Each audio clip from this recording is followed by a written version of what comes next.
Good morning and welcome to the Sunday service. This morning we are going to do meditation first, Metta meditation.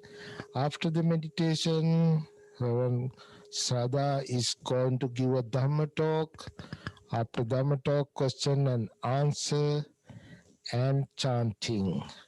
Right now, Reverend Chandasara is going to lead the loving kindness meditation.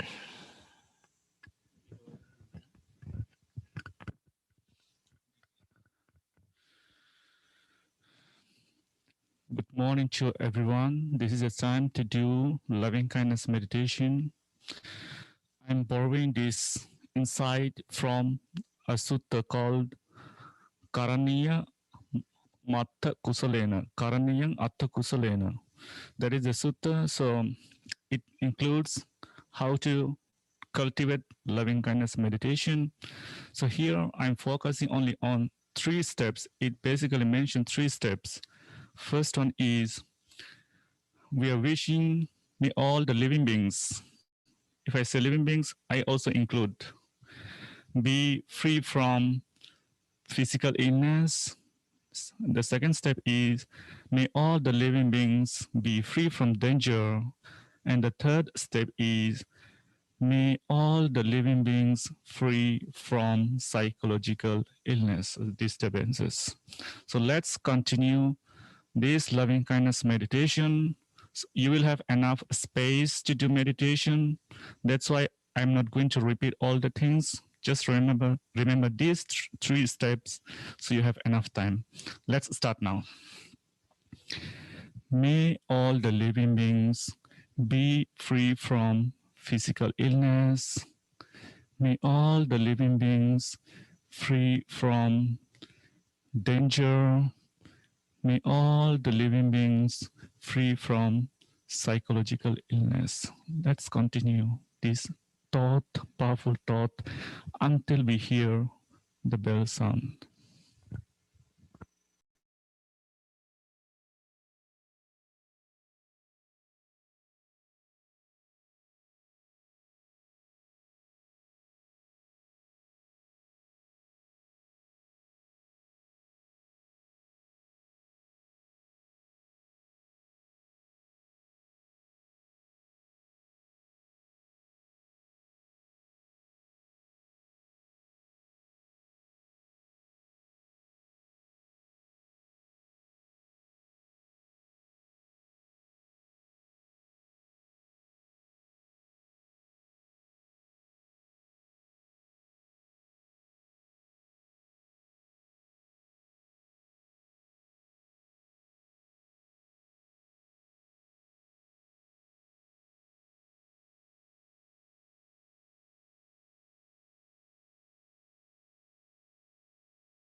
Sadhu, sadhu, sadhu.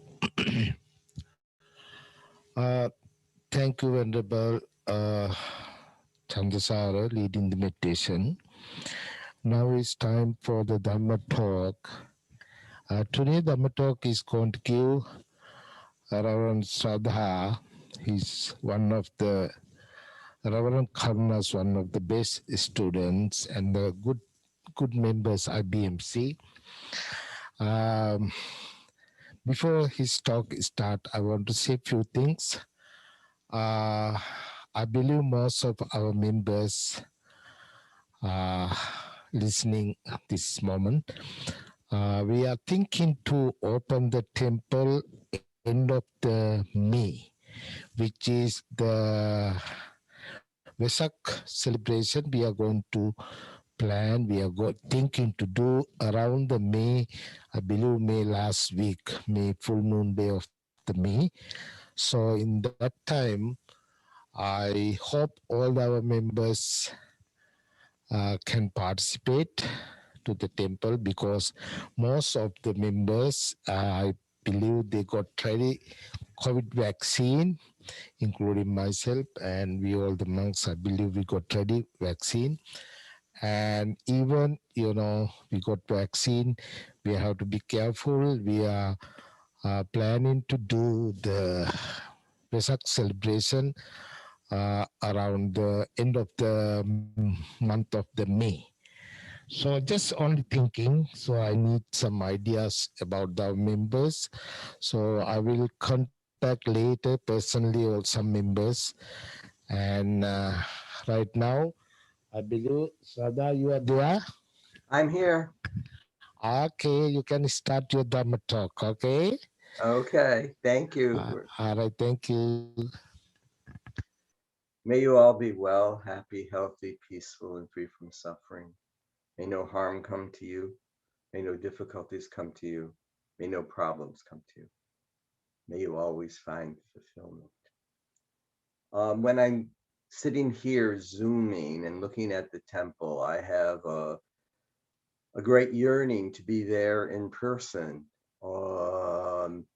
It has been over a year now that we haven't been. And it's good news that we're going to attempt to open at the end of May as more and more people get vaccinated. Um, Very good news. But for those of us who've been coming to the temple and those of you who are new and haven't been there in person yet, can't wait to welcome you. Uh, and during this year, of course, we started Zooming, which is really wonderful that we still have our connection to it. But once you start coming to IBMC, IBMC works slowly into your heart. So during these months of isolation, IBMC was still there. Today, I'm going to talk a bit about Reverend Karuna and, of course, a bit about Buddhism. Uh, Reverend Karuna, we heard last week, and I'm just going to reiterate this quickly, met Dr. Tianan in 1969. She was required to take a graduate course in order to get a pay and raise at the school she was working. And so she just randomly chose an introduction to Buddhism. And there she met Tianan, and she often described that after that first class, she knew her life was going to change. And it's interesting when she talked about Dr. Tianan uh, teaching, he did not teach in his robes. He was very conscious that he was really truly one of the people who was introducing uh, Buddhism to America. And he didn't want to appear uh, too exotic for the class. He he wanted to sort of gently bring them to Buddhism. Not that Buddhism is scary or anything, but he just didn't want people to be like shocked, or he just wanted to look kind of regular, which I think is kind of funny. And when he decided he was going to go back to Vietnam, his students, who were so impressed with him, wanted him to stay. And that's the beginning of the formation of IBMC as we know it. And it's wonderful that they created IBMC, and it's here today, still here, still being a temple that's open to all people.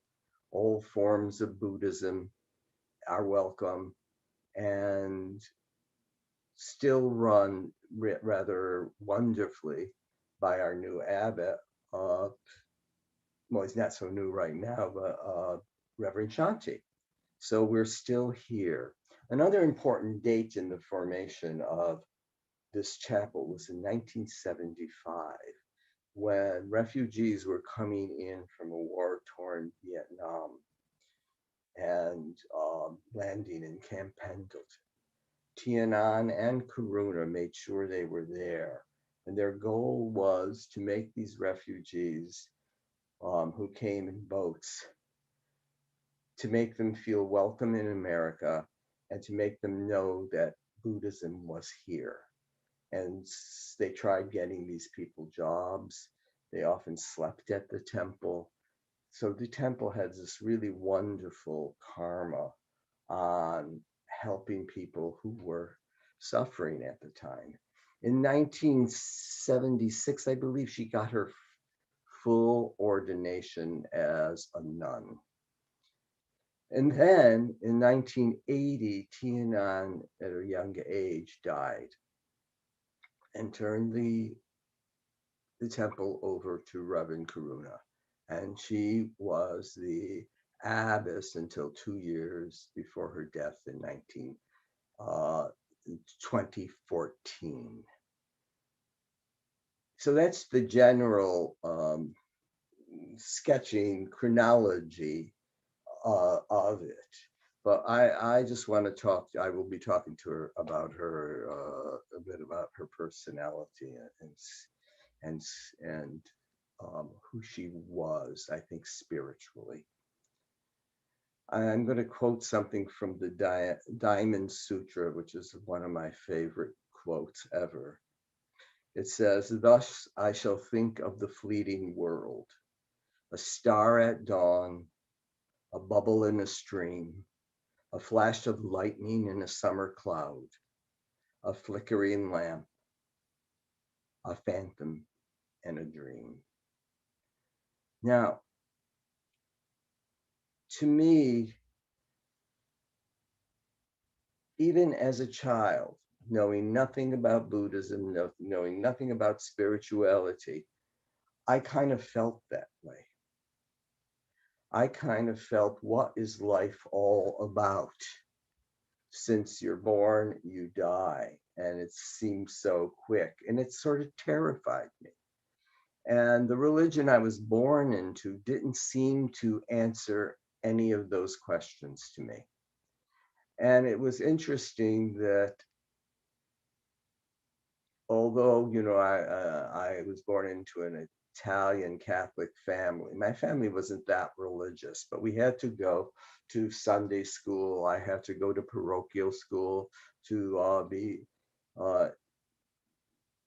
be indoctrinated by Catholicism. But even as a child, it never took. So I never, quote, left the church. I participated in it because I liked the rituals, I liked the people, but it never entered my heart. There were too many unexplained things about life.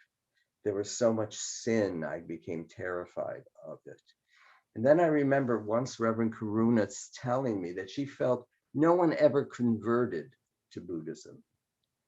It was like in your heart, I'm namely speaking about Americans because we're not born into that tradition. And she said, when you find it, it becomes something you always felt, something you always believed. You just really didn't know it was there. So I started coming to the temple in 1995, 1996, and like Reverend Karuna, I soon realized that this was going to change my life forever. And it was a tremendous gift. And when I think of Reverend Karuna, I think of her as being, and I've said this to other people, the real thing, the real spiritual thing. And I know a lot of people, knowing her and her personality, would not exactly say it that way. But I've been lucky in my life. I've never expected anyone to be perfect. I don't trust people who say of a teacher, of a person, oh my God, they're so wonderful. They're just perfect. They're just the greatest thing in the world. And I found in life, as soon as I know somebody is saying that about someone, soon there's going to be a rift. That wonderful person is going to say the one wrong thing, and everybody, and the person who thought they were like a saint will now say, oh my God, I was so wrong. Well, I don't hold anyone, any human being, up to that perfection. And Reverend Karuna was not perfect, but that did not matter to my feeling about her as being a real spiritual teacher, the real thing, because I think that Buddhism, for all her quirky behavior, and her behavior was indeed quirky, it was in her body, in her heart. It was everything she really did. And she could be mad at you in one instant, and by 5 minutes later, totally forgot about it. She was totally in the moment and spontaneous in a good and bad way, but that did not affect her teaching. Whenever she was teaching us, um, there was something you always learned, something you always felt.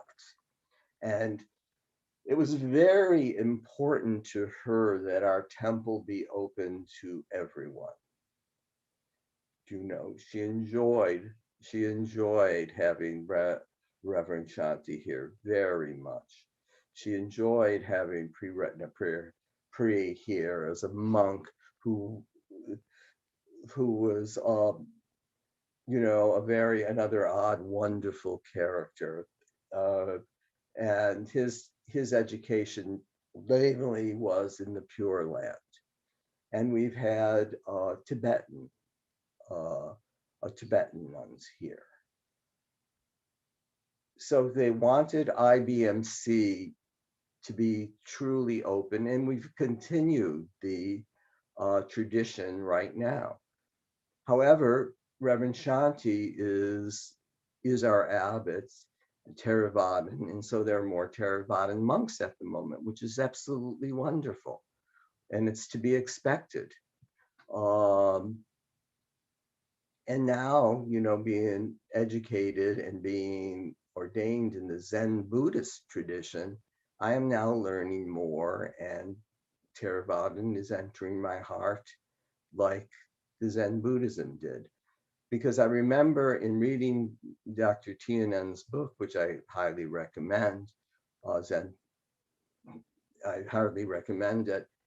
He always ended up saying several times, Buddha is Buddha is Buddha. For for different for different feelings about different parts of the sutra, et cetera, we are all on a similar path. We all have the Four Noble Truths, the Eightfold Path, and our 5 precepts. So as I said, Reverend Karuna had a very quirky behavior, but she was very knowledgeable about Buddhism, very knowledgeable about the sutras. And she had a particular love for this place. She found our temple a very holy place.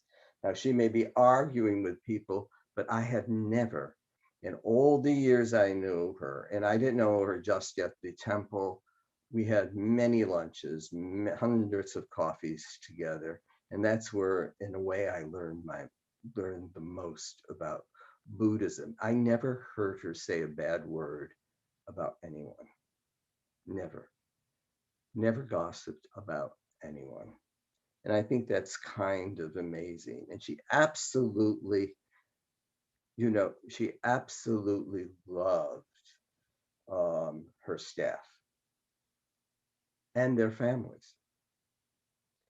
But let me tell you a couple of stories. And the other thing Reverend Karuna was extraordinarily proud of and worked for, which was, as she said, the elevation of women in Buddhism. She wanted just that. And she told me she had several debates about that with the Dalai Lama, of all people.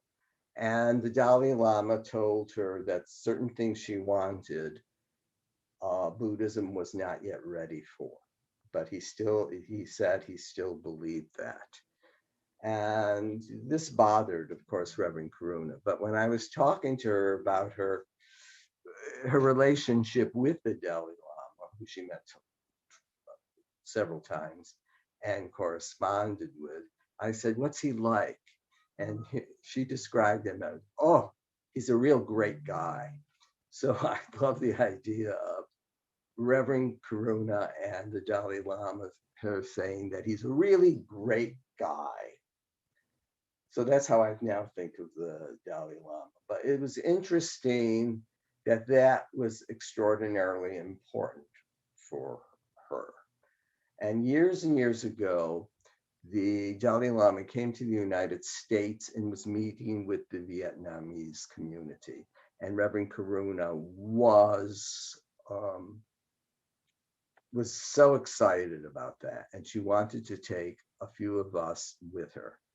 And I, at that time, didn't know how elaborate, if you were going to meet the Dalai Lama, it was going to be. We first of all had to get clearance for us. We had to take we had to have photos taken. We had to have a passport showing our identification and get certain permissions, etc., and wear a badge, and very elaborate. And the process took a few weeks before we got the clearance to do it. And at that time, I really didn't have the idea of why. And the why was that the Dalai Lama is the most threatened person in the world. So the FBI did not want anything to happen to him in this country. And he had his own security guards and the FBI guards. So we were actually frisked before we were able to go into the meeting. And it was very traditional. All the men sat in front of all the nuns, which, has been going on in Buddhism for centuries. And so I thought, like, oh, I wonder if Reverend Karuna is not going to like this. And I felt at that time a little awkward because I wasn't even an ordained Dharma teacher to be sitting in front of women who were nuns. So, but anyway, we were all excited to see the Dalai Lama and hear him speak and then to meet him. And Tom and I were sitting there, Reverend Shanti and I were sitting there, and we had breakfast with her at the hotel, and we were all excited, as she was really excited about us meeting him. And we sat out and it was about to begin. And there was no Reverend Karuna, and I got worried because, she wasn't in the best of health. And no Reverend Karuna. And the Dalai Lama was about to start to speak, and still there was nothing. And it got very quiet for a moment as he was about to speak. And then I heard her cane tapping on the floor, and she made an entrance like some movie star or something. And she just stood. And the Dalai Lama glanced at her, and then he told someone to get her a chair, and she waited for the chair, and he sat her with all the men. And I thought, oh my God, she did that on purpose. And I thought, my heavens. And I thought, oh my God, is he going to yell at her or something? What's going to go on? And of course, later I said, you did that on purpose. And she said, oh no, I just had to go to the bathroom. And she smiled. And I knew, and indeed she did that on purpose. So it was something that was very important to her. The other thing is she was always extraordinarily spontaneous, sometimes to not a very helpful degree. I remember I had major surgery on my heart years and years ago, and I was not in good health, but I wanted to come to the temple the week of my surgery, and some wonderful person, one of our members, said, "Oh, Reverend Karuna, we should meditate on Victor so he gets through the surgery." And she said, "Why? Why should we meditate on him?" And the person said, "Well, he's being operated on and having this intense thing." She said, "Well, he has nothing to do with the operation. Meditate on his doctors." And I thought, what a practical thing to say. And so when I was in the hospital and during the operation, it was a Catholic hospital, Good Samaritan. She arrived there as early, the operation was like at 7 a.m. She arrived there before that, took Reverend Kashanti, and they went down to the chapel, and she had him and her, they meditated and chanted during the operation. After I was brought into ICU, she came to visit me, and the first thing she said was, "Oh my, do you look awful?" And so I thought, like, thank you, dear Reverend Karuna. But anyway, I always think of her odd behavior sometimes. I always think about the love she had for the place. And I always think that this is someone who is a true Buddhist, because none of us have achieved what the Buddha has achieved yet. We are on the path, but we are not Buddhas yet. And that's the other thing that was drilled into me by Reverend Karuna, that it is a path. And our path is the practice. And practice is the path. Now, being lucky enough to have lived my life thus far as a writer doing my art, I learned something that I honestly believe is true. The result is not what is important. Right now, I don't think I am going to achieve enlightenment during this lifetime. I just think I'm too human to do that now. So what is important to me is the journey, is the path. And we, as Buddhists, in a way, choose our own path. Remember, we're part of a wonderful religion that doesn't put any emphasis on dogma. We don't have dogma. What we have is practice. We have a practice. And I think it's wonderful that one of the major goals of our religion is the elimination of suffering. The elimination of suffering for ourselves first, for ourselves, and the elimination for others. All the precepts All the Four Noble Truths is about that. The Eightfold Path is about that. The five precepts are about that. And it is the journey that is important. You know, when you think of the basis of our religion, and some people think, oh my God, it's so depressing. Your religions talk so much about suffering, as if we don't suffer in this life. And there's another translation for the suffering, which is unsatisfactory. And it is. And I even thought that as a kid, you know, I thought like, this story has, quote, an unhappy ending. You die. But in Buddhism, it's not necessarily a happy ending, an unhappy ending. It's just a part of life, the endless process of life. And if we are to believe, as Buddhists, that we are all interconnected, so what we do is going to know how major it is, how minor it is. It's going to affect others because we are all interconnected. And Buddhist ethics are different from other religions in the way they have sin, they have God. We don't. We have ourselves, and we have the teachings of the Buddha.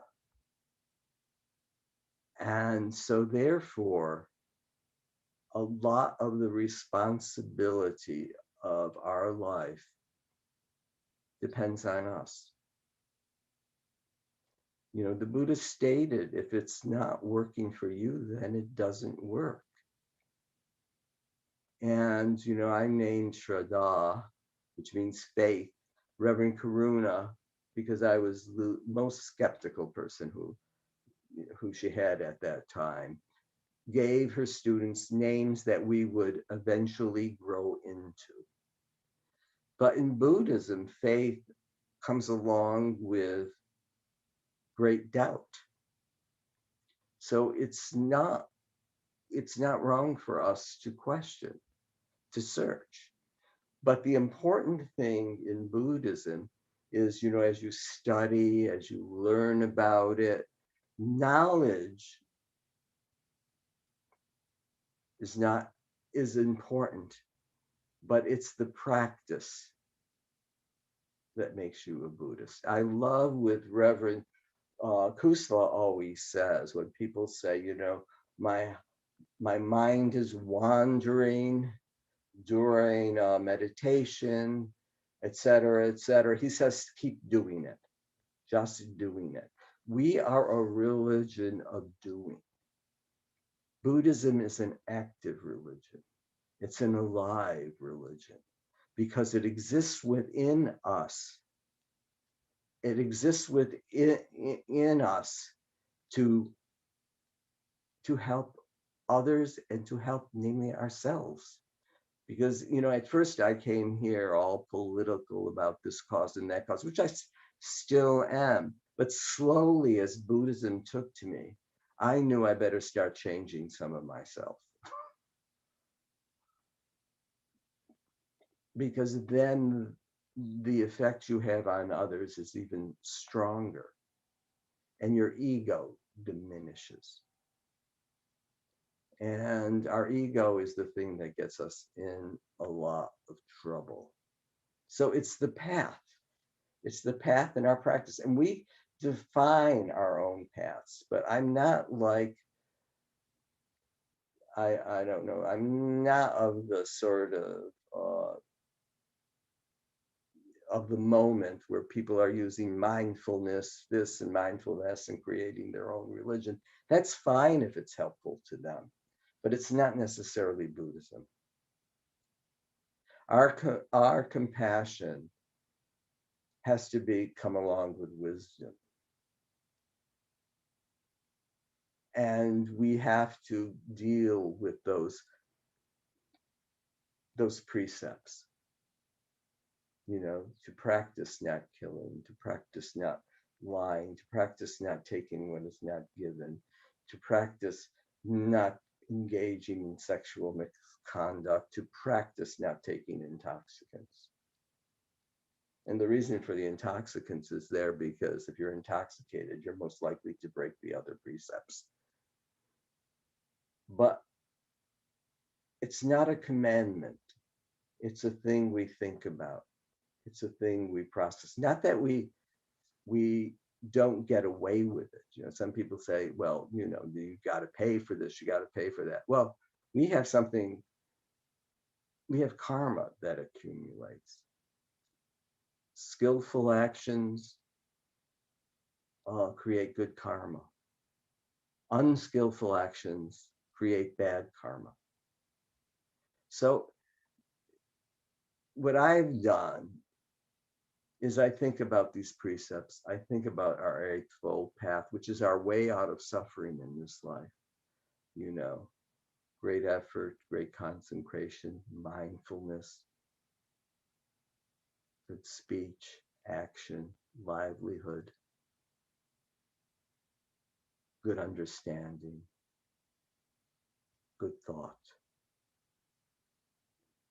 These are the things, you know, we could think on, we could work on, but it's not, I don't like approaching Buddhism like this horrible, terrific task. I think it's gentle. If we're not monks, I'm just a Dharma teacher. And for lay people, I think let it enter your heart slowly. Question what you have to question, but be open. Be open to it all. And I have to credit Reverend Karuna and now Reverend Shanti for keeping us on the path. Both Reverend Karuna and Reverend Shanti share something. They share the love of this place. They share their knowledge in Buddhism, and they share generosity. And generosity and gratitude go hand in hand in Buddhism. So I still consider myself, you know, on the path, because the path is the practice. And then I want to leave you with something from the Dhammapada, translated, I think, let's see who translated this. Oh yeah, by Thomas Byron. There's so many different translations of the Dhammapada. But I think this is, you know, a lovely one. Master your senses, what you taste and smell, what you see and hear. In all things, be a master of what you do and say and think. Be free. Are you quiet? Quiet your body. Quiet your mind. Be your own efforts. Awaken yourself. Watch yourself and live joyfully. Follow the truth of the way. Reflect upon it. Make it your own. Live it, and it will sustain you. May you all be well, happy, and free from suffering.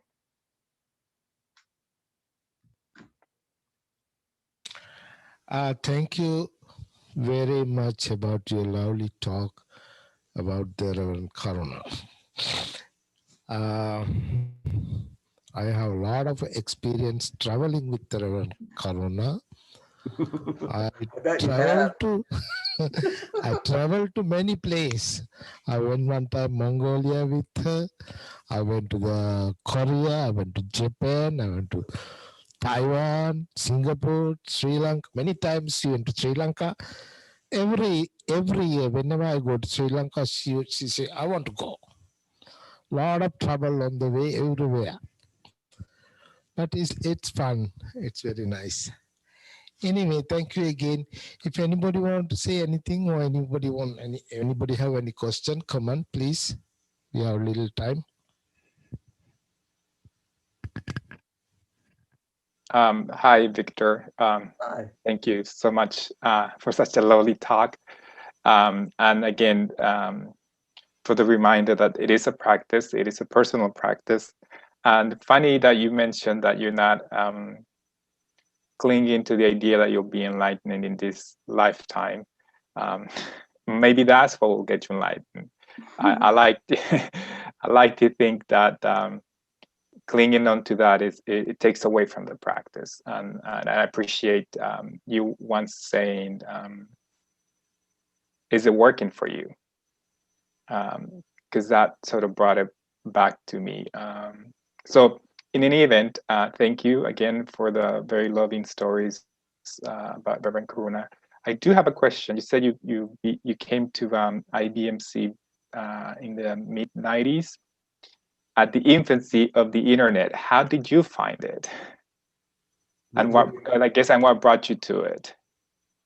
I've always flirted with Buddhism, and there was something about it. I read about it. I sort of circled it, and I had just moved here because I got a job out here, and then Tashanti, we moved here together, and we had been through an absolutely awful period of our life where we lost most of our friends through AIDS.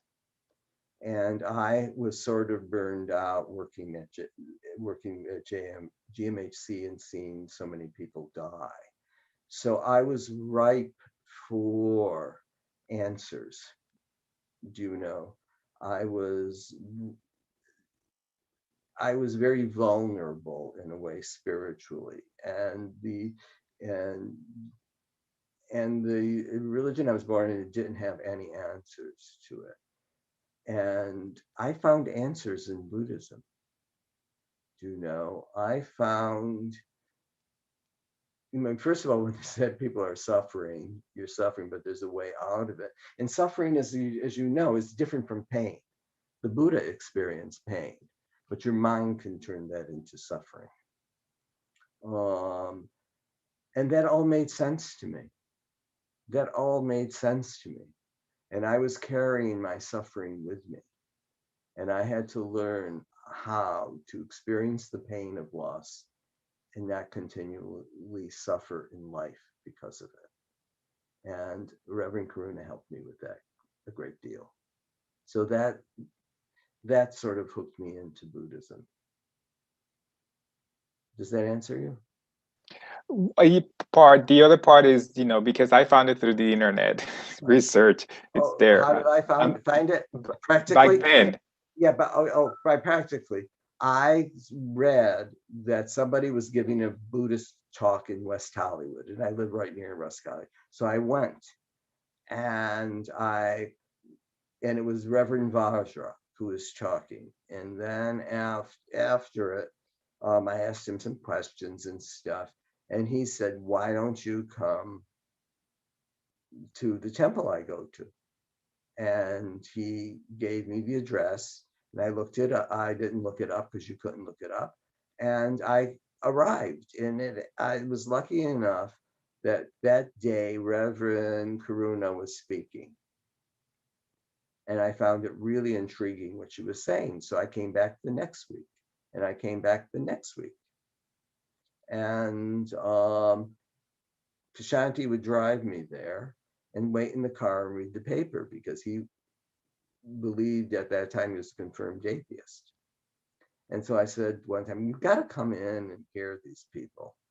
And he took to it even more instantly than I did. It's sort of like, oh my God, this is not what I thought. And it grows on you. I honestly believe. I don't trust anybody who comes in and then says, "Oh my God, I'm ready. I'm ready to take the precepts. I'm ready to take this. I'm ready to that." And we have wonderful people here who wait. who say, I'm not ready, I'm still thinking about it.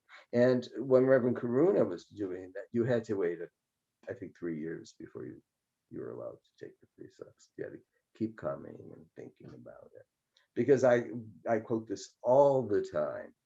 And that was when we were taking all these classes, and sometimes Dr. Ratnasara would join the class, and it would be very funny sometimes.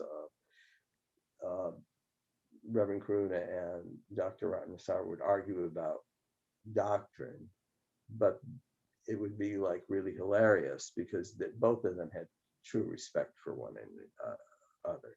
But I remember Dr. Ratnasara looking at me just before we were to take the 5 precepts, and he said, "Are you sure you want to do this?" And I thought, why? Am I not allowed or something? He said, because it's going to change your life, whether you want to it or not. And it's true in a most wonderful way, but he's right, And I think the one thing Buddhism depends on is your own honesty to it. Your own self-knowledge. Buddhism is not out there. It's here.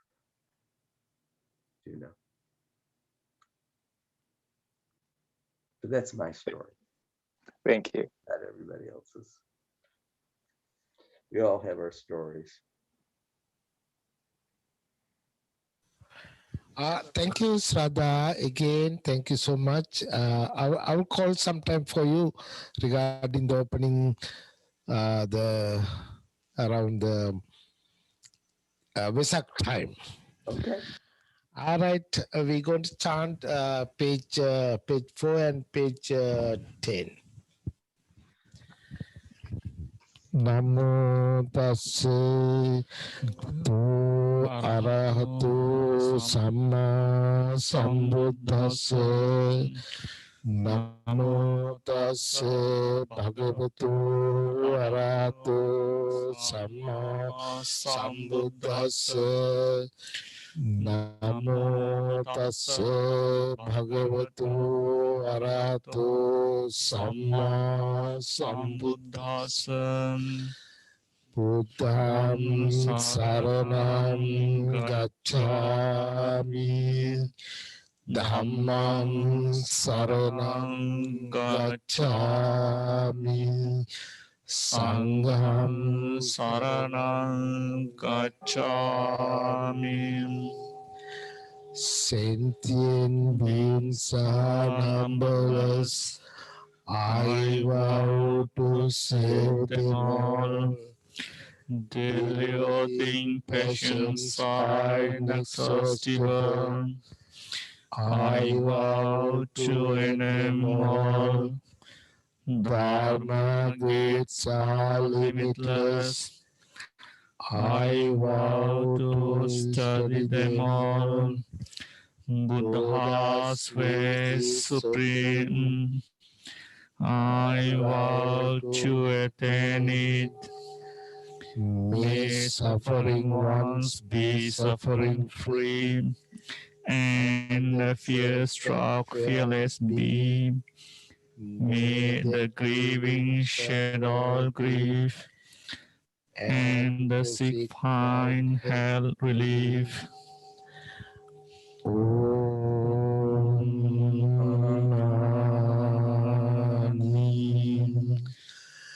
Mani